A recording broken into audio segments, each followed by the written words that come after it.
Hey guys, welcome back to the new video of Due College Zone. So in this video हम समझेंगे LLP act के बारे में। तो शॉर्ट वीडियोस रहेगी और जिसमें मैं आपको एक एक टॉपिक कवर करने की कोशिश करूंगा। तो द फर्स्ट टॉपिक इज भाई LLP एक्ट का मतलब क्या होता है, मीनिंग क्या है और कब पास हुआ था। भाई LLP एक्ट आया था 2008 में।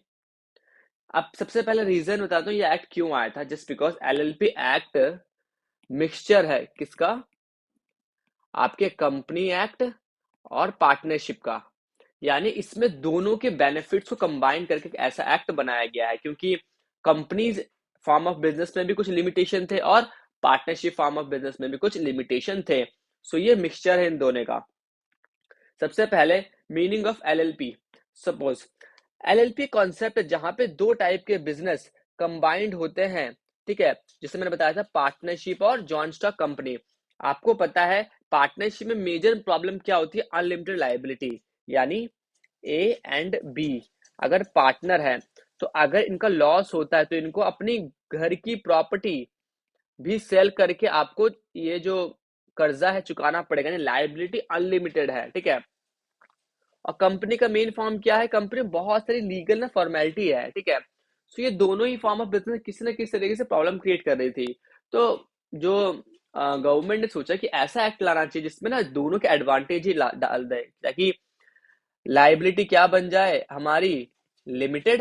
एंड नेक्स्ट चीज, मेरा जो लीगल जो प्रॉब्लम्स आते एक्सेसिव लीगल फॉर्मेलिटीज वो भी कम हो जाए। ठीक है, तो मैं ये कह सकते हैं LLP kind of private form of company ही होता है।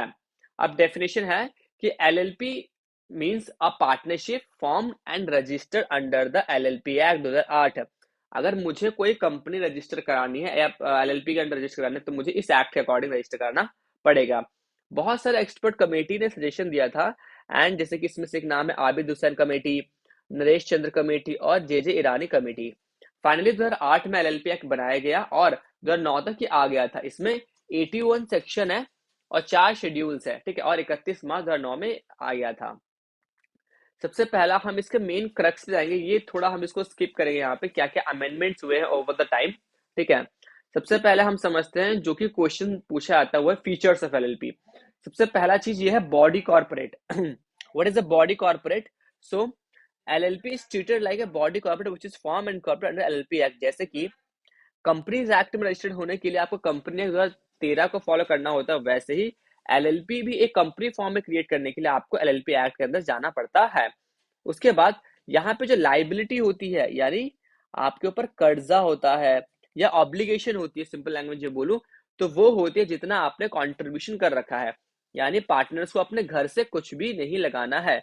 लेकिन कुछ केस में, जी हाँ, कुछ एक्सेप्शंस केस होते हैं जहां पे ये अनलिमिटेड हो जाता है। ठीक है, अगर इनकी इंटेंशन क्या है, भाई इनकी इंटेंशन है फ्रॉड करने की। अगर हम अपने क्रेडिटर को फ्रॉड करने के लिए बना रहे हैं तो वहां पे जो डेजिग्नेटेड पार्टनर, जो मैं आपको आगे बताऊंगा चैप्टर में क्या होते हैं, नॉर्मल पार्टनर और डेजिग्नेटेड पार्टनर, उन पे लायबिलिटी आती है जो कि अनलिमिटेड होती है।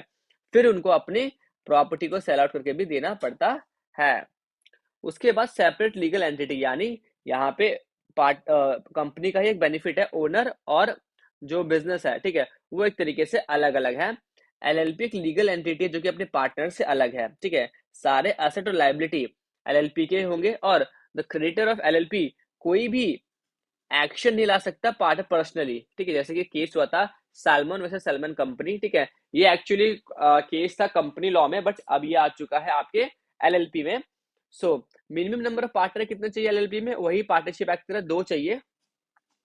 और अगर वो 2 पार्टनर नॉर्मल पार्टनर बनना चाहे या डेजिग्नेटेड पार्टनर बन सकते हैं तो 2 डेजिग्नेटेड पार्टनर तो चाहिए चाहिए।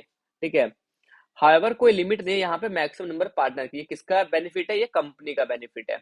जैसे कंपनी एक्ट में कोई लिमिटेशन नहीं होती है वैसा इसमें भी है, लेकिन पार्टनरशिप एक्ट में लिमिटेशन होती है। एलएलपी एक आर्टिफिशियल पर्सन है, ऑब्वियसली कंपनी है एलएलपी जो भी है, अगर सेपरेट लीगल एंटिटी जिसकी भी होती है तो आर्टिफिशियल पर्सन होता है। इसको लॉ क्रिएट करती है और लॉ ही इसको एंड कर सकती है।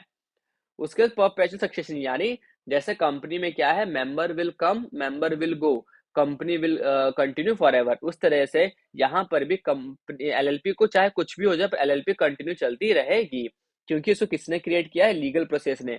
तो इसको लॉ के द्वारा आप एंड कर सकते हो। कोई पर्सन के डेथ से या रिटायरमेंट से इस पे कोई भी इम्पैक्ट नहीं पड़ता है, ठीक है।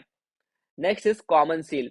इसमें कोई सिग्नेचर नहीं होता, एलएलपी का खुद का कॉमन सील होता है, एक ऑथराइज कॉमन सील जिसके द्वारा हर पेपर और हर एक चीज को वेरीफाई किया जाता है। कोई भी इंडिविजुअल बन सकता है एलएलपी का partner, simple. Next is your applicable partnership act. कोई भी पार्टनरशिप एक्ट का प्रोविजन इसमें एप्लीकेबल नहीं होता जब तक की जरूरत ना पड़े। उसके बाद इसको मैनेज कौन करते हैं, तो सारे पार्टनर नहीं होते, कुछ स्पेसिफिकली डेजिग्नेटेड पार्टनर्स होते हैं जो इसको मैनेज करते हैं, इसके डे टू डे अफेयर को। उसके बाद सेंट्रल गवर्नमेंट के पास पावर है कि वो किसी भी एलएलपी में इन्वेस्टिगेट कर सकता है अगर उन्हें कुछ फिशी या मैलिशियस एक्टिविटी दिखती है।